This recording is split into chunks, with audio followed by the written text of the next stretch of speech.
तो हेलो दोस्तों, आप लोग कैसे हैं। उम्मीद करता हूं कि आप सभी बहुत ही अच्छे तरीके से अपने बोर्ड एग्जाम की तैयारी में व्यस्त होंगे। तो मैं आज आप लोगों के लिए लेके आए हुए हैं आपके संस्कृत का दूसरा नंबर चैप्टर, जो कि बहुत ही इम्पोर्टेंट है दोस्तों, समझ गए। तो आपको जो है इससे 15 क्वेश्चन, टॉप 15 क्वेश्चन लेके आए हुए हैं। लेकिन ये टॉप 15 क्वेश्चन जो है इसमें से आपके बोर्ड एग्जाम में 3 से 4 नंबर फिक्स है दोस्तों। इतना क्वेश्चन, मात्र 15 क्वेश्चन है। इससे जो है ना 3 से 4 नंबर अगर एक क्लास में आपको मिल जाए तो काफ़ी बेहतर है, समझ गए ना। तो आपको इग्नोर नहीं करना है, मजाक में नहीं लेना है, आपको शुरू से अंत तक क्लास को देखना है और स्टडी करना है, समझ गए। तो आपको मजाक में नहीं लेना है। इसमें से 15 क्वेश्चन मात्र लेकर आए हुए हैं। बोर्ड पे थोड़ा लाइट का प्रॉब्लम है दोस्तों, इसको थोड़ा इग्नोर करके आप लोग चलिएगा, समझ गए। तो देखिए थोड़ा सा ही पढ़ेंगे लेकिन अच्छा से पढ़ेंगे, समझ गए। तो इसीलिए हम थोड़ा सा ही क्वेश्चन लेकर आते हैं, लेकिन आपके बोर्ड एग्जाम में डायरेक्ट लड़ाते हैं क्वेश्चन, समझ गए। अभी आपको नहीं पता चलेगा, अगर आप बोर्ड एग्जाम दे कर आइएगा तब आपको पता चलेगा कि नहीं सही बोल रहे थे। तो इसीलिए पछताना नहीं पड़े तो काफ़ी बेहतर होगा अगर इस क्लास को अच्छा से करते हैं तब, समझ गए। आइए सेशन को शुरू करते हैं। देखिए आपका संस्कृत है, पहला चैप्टर है आपका मंगल पाठ, जो कि पिछले क्लास में आपको अच्छा तरीका से बता दिया गया है, ऑब्जेक्टिव, समझ गए, उसमें दिक्कत नहीं होना चाहिए। और फिर से आज लेकर आए हैं आपका चैप्टर दूसरा। देखिए एशिया महादेश का सबसे बड़ा सेतु कौन है। क्वेश्चन, फर्स्ट क्वेश्चन है, एशिया महादेश का सबसे बड़ा सेतु कौन सा है।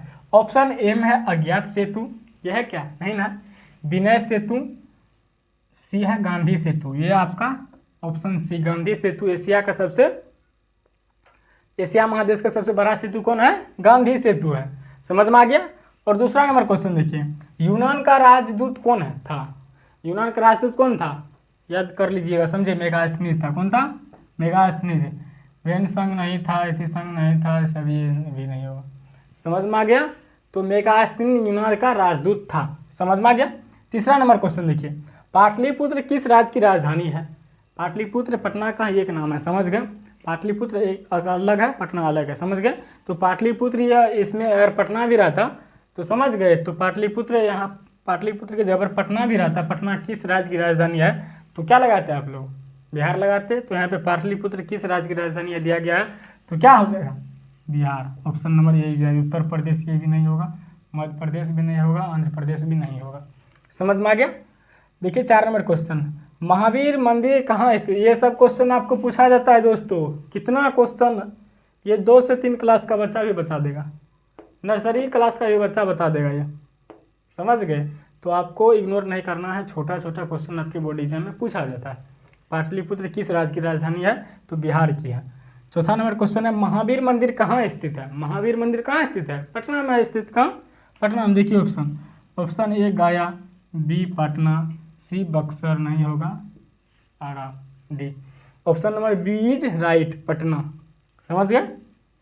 अब 5 नंबर क्वेश्चन देखिए, नगर की पालिका देवी कौन है। यानी कि उसमें आपको लेक्चर में आपको बताया गया है अच्छा तरीका से, नगर की पालिका कौन था, कौन है, ये सब के बारे में आपको बताया गया है। विश्व सुंदरी कौन थी, ये सब के बारे में बताया गया है। तो इसमें देखिए ऑप्शन में क्या है, नगर की पालिका देवी कौन है, दुर्गा देवी, ये नहीं होगा। सरस्वती, ये भी नहीं होगा। पटन देवी, यही ना था, पटन देवी, आपका option number C is right, Sheetla Devi, ये भी नहीं होगा। और 6 नंबर क्वेश्चन देखिए, आगे बढ़ते हैं। कौमुदी महोत्सव कहाँ मनाया जाता है। कौमुदी महोत्सव पटना में मनाया जाता है। कहाँ मनाया जाता है, पटना में। पाटलिपुत्र ऑप्शन दिया गया है तो पाटलिपुत्र हो जाएगा, वैशाली नहीं होगा, गया नहीं होगा, पाटलिपुत्र, ये आपका option number C is right. 7वां नंबर क्वेश्चन पे बढ़ते हैं, पाटलिपुत्र का नामांतरण क्या है, समझ गए।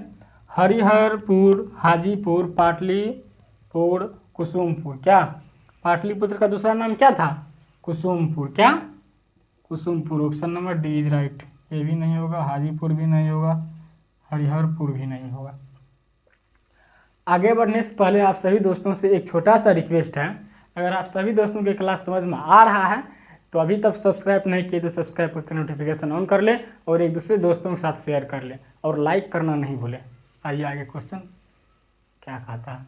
8 नंबर क्वेश्चन है आपका, कूटनिम्नता के रचनाकार कौन है। कूटनिम्नता का रचनाकार कौन है। देखिए ऑप्शन ए में है समुद्रगुप्त, बी में है दामोदर गुप्त, सी में है चंद्रगुप्त और डी में है मेगास्थनीज। इसका कौन रचनाकार है? तो चंद्रगुप्त इसका रचनाकार है, चंद्रगुप्त। समझ में आ गया। और नंबर क्वेश्चन देखिए, चंद्रगुप्त किस वंश का संस्थापक था? चंद्रगुप्त कौन वंश का? मौर्य वंश का संस्थापक था ना। इसका option number A is right, Maurya वंश। मुगल वंश नहीं होगा, परम वंश नहीं होगा, कोई नहीं। सिखों के 10वें गुरु कौन थे? सिखों के 10वें गुरु कौन थे? गुरु गोविंद सिंह। कौन थे? गुरु Govind Singh. Option number A is right. यहाँ पे लाइट थोड़ा आप लोग को प्रॉब्लम हो रहा है दोस्तों, हम बोल दिए हैं, आप लोग समझ जाइएगा। नंबर क्वेश्चन है, चंद्रगुप्त किस वंश का संस्थापक था? ऑप्शन ए है मौर्य वंश, बी है मुगल वंश, सी है परमार वंश और उसके बाद डी है कोई नहीं। तो ऑप्शन नंबर ए मौर्य वंश है 9 नंबर का क्वेश्चन। और 10वां नंबर है, सिखों के 10वें गुरु कौन थे? गुरु गोविंद सिंह। समझ गए। तो वही अर्जुन देव 5वें गुरु थे। कौन थे? 5वें गुरु। गुरु नानक कौन थे? फर्स्ट गुरु। समझ गए। तो ये सब आपको याद रखना है। और आगे बढ़ते हैं। देखिए पाटलिपुत्र का बुद्ध काल में नाम क्या था? पाटलीग्राम था। क्या था? पाटलीग्राम। ऑप्शन आपको फंसाएगा इस पे। देखिए पटना नहीं होगा, बी पाटलग्राम ये नहीं होगा, पाटलीग्राम जब रहेगा नहीं दोस्तों, पाटलीग्राम ये आपका ऑप्शन सी हो जाएगा। पाटलिपुत्र का बुद्ध काल में पाटलीग्राम नाम था, डी भी नहीं होगा। पटना के किस दिशा में गंगा नदी बहती है? उत्तर दिशा में। किस दिशा में? उत्तर दिशा में। Option number C is right. दक्षिण भी नहीं होगा, पूर्व भी नहीं होगा, पश्चिम भी नहीं होगा, उत्तर। ऑप्शन नंबर सी।